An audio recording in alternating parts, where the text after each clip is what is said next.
ये कि mob lynching हुई ये झूठ है, ये झूठ है। क्या है? कोई प्रूफ तो कर दे हमको कि मॉब लिंचिंग हुई है। मैं राजनीति छोड़ दूंगा। मिल्लत टाइम्स में आपका स्वागत है। मैं हूं आपके साथ मुनव्वर आलम। ये है मौलाना गुलाम रसूल बलियावी, जो अभी जेडीयू से एमएलसी हैं और जेडीयू से इससे पहले राज्यसभा के मेंबर भी रह चुके हैं। बिहार का एक बड़ा इदारा शरीयत के सदर भी हैं। आप सोच रहे होंगे कि इनका तारुफ हम क्यों करा रहे हैं। आइए हम आपको बताते हैं। इनका तारुफ कराने का मकसद ये है कि ये वही शख्स है जिसने 20 अक्टूबर को सीतामढ़ी में होने वाली मॉब लिंचिंग, दहशतगर्दी और गुंडागर्दी को गलत करार दिया है।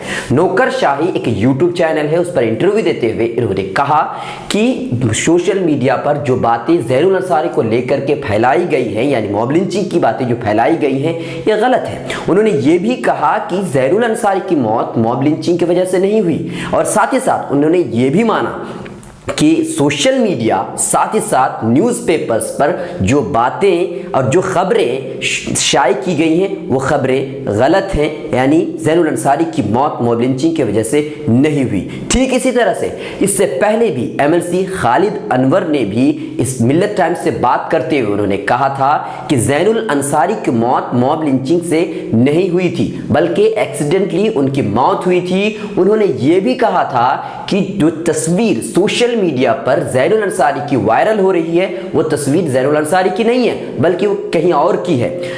आइए इससे आगे बात करने से पहले हम आपको एक वीडियो दिखाते हैं। और ये कि मॉब लिंचिंग हुई ये झूठ है, ये झूठ है। क्या है? कोई प्रूफ तो कर दे हमको कि मॉब लिंचिंग हुई है। मैं राजनीति छोड़ दूंगा। नहीं तो फिर आप मॉब लिंचिंग की कोई बात साबित कर दे, मैं राजनीति छोड़ दूंगा। कम से कम 1000 से 12 नहीं, मैं एफआईआर की कॉपी मेरे पास है। मैं उसको देख चुका हूँ।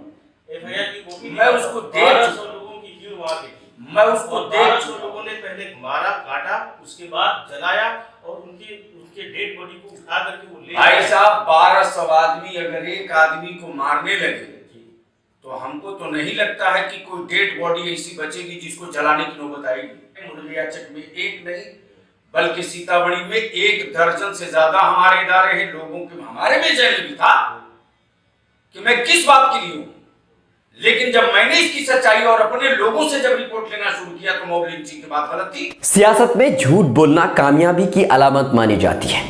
सियासत में जो शख्स झूठ नहीं बोल सकता वो तरक्की नहीं कर सकता। लेकिन मौलाना गुलाम रसूल बलियावी जिस तरह डंके की चोट पर झूठ बोलते हुए नजर आ रहे हैं, ऐसा मुजाहरा तो हमारे पीएम नरेंद्र मोदी ने भी नहीं किया है। 20 अक्टूबर को सीतामढ़ी में जो कुछ हुआ, अब उसकी सच्चाई लोगों के सामने है।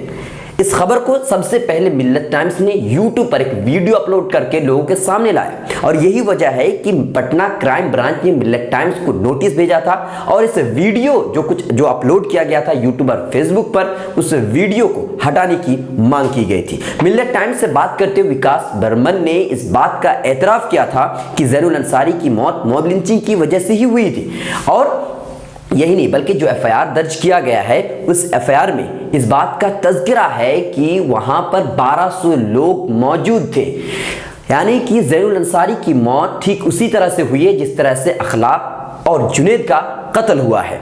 और कुछ दिन पहले बुलंदशहर में हिंदू शरपसंदों ने जिस तरीके से इंस्पेक्टर सुबोध कुमार राठौर का कत्ल किया है, ठीक उसी तरीके से ज़ैनुल अंसारी की भी मौत हुई है, उनका भी कत्ल किया गया है। लेकिन नीतीश कुमार के मुस्लिम पोस्टर बॉयज इस बात को मानने से इनकार कर रहे हैं। वो लोग डंकी की चोट पर सफेद झूठ बोल करके मुसलमानों के दरमियान में कौन सी छवि बनाना चाहते हैं, अब तक समझ में नहीं आया है। मौलाना गुलाम रसूल बलियावी बिहार का एक मरकजी इदारा शरिया के सदर हैं।